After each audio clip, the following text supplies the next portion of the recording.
మోడీ ప్రభుత్వం ఎన్ఈపీ 2020 నూతన జాతీయ విద్యా విధానం పేరు మీద విద్యారంగంలో మేము తీవ్రమైన మార్పులు తీసుకొస్తున్నాం. ఒక కొత్త అభివృద్ధికర విద్యా విధానాన్ని తీసుకొస్తున్నాం అని చెప్పేసి వాళ్ళు ఎన్ఈపీ 2020 తీసుకొచ్చారు.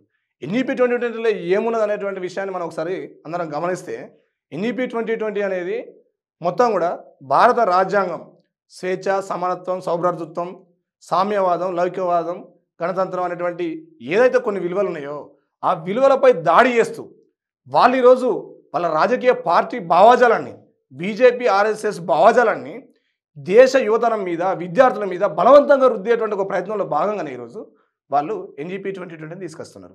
ఎన్ఈపీ 2020లో ఇదొక పాయింట్ అయితే, రెండో పాయింట్ ఏంటంటే ఈ దేశంలో ఉన్నటువంటి విద్యారంగాన్ని మొత్తంగా కూడా అదాని, అంబానీ, మిట్టల్, జిందల్ లాంటి కార్పొరేట్లకు ఈ దేశంలో ఉన్నటువంటి విద్యారంగాన్ని మొత్తం కూడా కుళ్ళు గుత్తగా వాళ్ళకి అప్పచెప్పేటువంటి ఒక ప్రయత్నం చేస్తూ ఉన్నారు. ఎందుకు?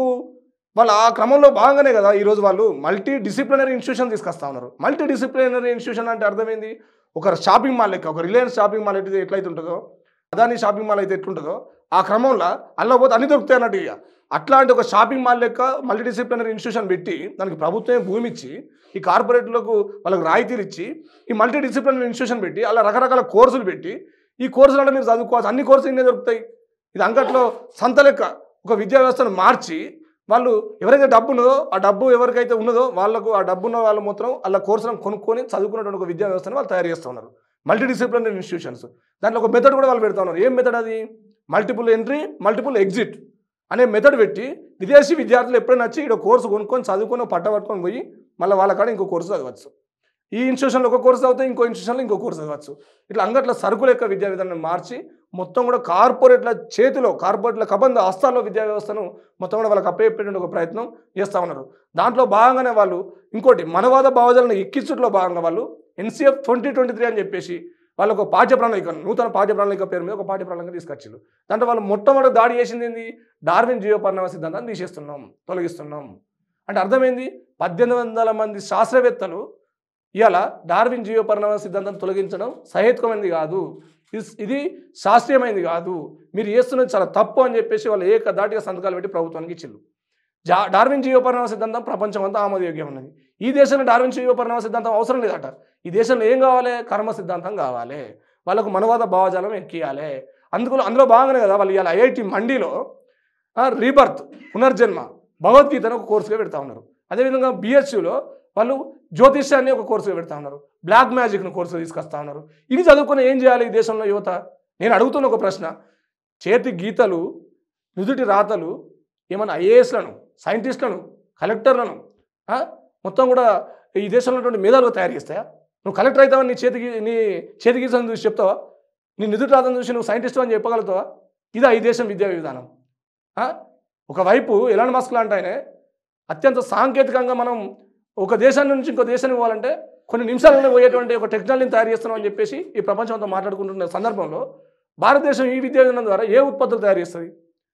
శ్రమలో భాగమైనటువంటి ఒక విద్యా విధానం, ఉత్పత్తిలో భాగమైనటువంటి విద్యా విధానం, ఒక సైంటిఫిక్ టెంపర్ డెవలప్ చేసేటువంటి విద్యా విధానం కావాలని చెప్పేసి అనేక సంవత్సరాలుగా ప్రొఫెసర్లు, మేధావులు, సైంటిస్టులు ఈ దేశానికి ఏం కావాలనో ఈ నిరుద్యోగ సమస్యను పరిష్కరించే ఒక విద్యా విధానం, ఒక శాస్త్రీయ విద్యా విధానం కావాలని చెప్పేసి పోరాటాలు కొనసాగిస్తూ ఉంటే వీళ్ళు మాత్రం ఒక మనువాద విద్యా వ్యవస్థను, ఒక సామ్రాజ్యవాదానికి ఊడిగం చేసే విద్యా వ్యవస్థను ఈరోజు ఈ భారతదేశంలో పెంచి పోషిస్తామని చెప్పేసి మాట్లాడుతూ ఉన్నారు. దీని దుష్ఫలితాలు ఈ దేశంలో ఉన్నటువంటి విద్యార్థులు మొత్తం కూడా అంధకారంలో నెట్టేసి పాఠశాల స్థాయి విద్యా విధానంలో వాళ్ళు మనం చేతి వృత్తులను కూడా మనం ఒక విద్యా విధానంగా తీసుకొస్తున్నాం అని చెప్పేసి మాట్లాడుతున్నారు. దానివల్ల ఇప్పటికే మనం మాట్లాడుతూ ఉన్నాం, అనేక డ్రాప్అవుట్స్ పెరుగుతూ ఉన్నాయి. పేద విద్యార్థులు వాళ్ళు చదువుకోవడానికి వాళ్ళకు సరైనటువంటి వసతులు లేక, వాళ్ళకు సరైనటువంటి పరిస్థితులు లేక, వాళ్ళ కుటుంబ పరిస్థితులు బాగాలేక వాళ్ళు కొంత చదువుకొని డ్రాప్అవుట్స్ ఎంచుకున్నటువంటి పరిస్థితి ఉన్నది. వాళ్ళందరికీ మనం ప్రభుత్వం వాళ్ళందరికీ విద్యను అందియాలి, ఇది నిర్బంధ ఉచిత విద్యను అమలు చేయాలి అనేటువంటి ఒక పద్ధతిలో మనం మాట్లాడుతుంటే వీళ్ళు కుట్టు మిషన్లు లేకపోతే ఇంకొక చేతి వృత్తుల పని వీటన్నిటి కూడా ఒక విద్యా వ్యవస్థలో భాగంగా తీసుకొస్తే వాళ్ళు డ్రాప్అవుట్స్ పెరుగుతుంది, చీప్ లేబర్గా మారుతారు.